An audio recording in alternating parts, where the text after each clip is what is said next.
నేను ఒక రహస్యం చెప్తాను. నేను ఆశ్చర్యపోయాను. తూర్పుగోదావరి జిల్లాలో మల్లవరం అని ఒక క్షేత్రం ఉంది. అక్కడ సుబ్రహ్మణ్యుడు, ప్రత్యక్ష సుబ్రహ్మణ్యుడు, ఇంతలా పాము కోనేటిలో స్నానం చేసి శివలింగాన్ని చుట్టుకుని ఉంటుంది. అది పిల్లలు పుట్టని వాళ్ళు వెళ్ళి నమస్కారం చేస్తే పిల్లలు పుట్టారు. డాక్టర్లు పిల్లలు పుట్టారని సర్టిఫై చేసిన వాళ్ళకి పుట్టారు. ముఖ్యమంత్రులు కూడా వెళ్ళారు పీఠాధిపతులు అక్కడికి. ఆ పాము కారణాంతరాల చేత శివలింగానికే తల కొట్టుకుని శరీరం వదిలితే ఇప్పుడు అలాగే ప్రతిష్ఠ చేశారు. అక్కడ నేను ఆశ్చర్యపోయింది ఏంటంటే, నాకు ఆ దేవస్థానం ధర్మకర్త ఒక ఆయన వచ్చి ఒకసారి ఓ మాట చెప్పారు. బిడ్డలు పుట్టరు అని డాక్టర్లు చెప్పేసినటువంటి వాళ్ళు సుబ్రహ్మణ్య షష్ఠి నాడు ఈ దేవాలయం వెనకాల పడుకుంటారు, వచ్చి బోర్లా పడుకుంటారు ఆడవాళ్ళు. వాళ్ళకి కునుకు పడుతుంది, కునుకు పడ్డాక లేపేస్తాం.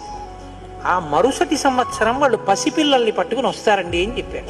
నాకు అపనమ్మకం కాదు, చూడాలనిపించి కాకినాడ నుంచి చాలా మందిని కలిసి సుబ్రహ్మణ్య భుజంగ స్తోత్రం చేశారు శంకర భగవత్పాదులు.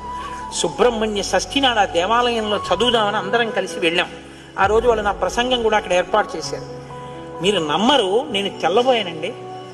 ఎంతంత సంపన్న కుటుంబాల వాళ్ళు బిడ్డలు పుట్టరు అని బెంగ పెట్టుకున్న తల్లులు సంటి పిల్లలతో ఎంతో సంతోషంగా వచ్చి ఆయనకి నమస్కారం చేసుకుని, అబద్ధం కాదు, నేను ఎంతో మందిని అక్కడ అడిగాను, ఏమమ్మా మీకు ఈయన వల్లనే కలిగిందా సంతానం?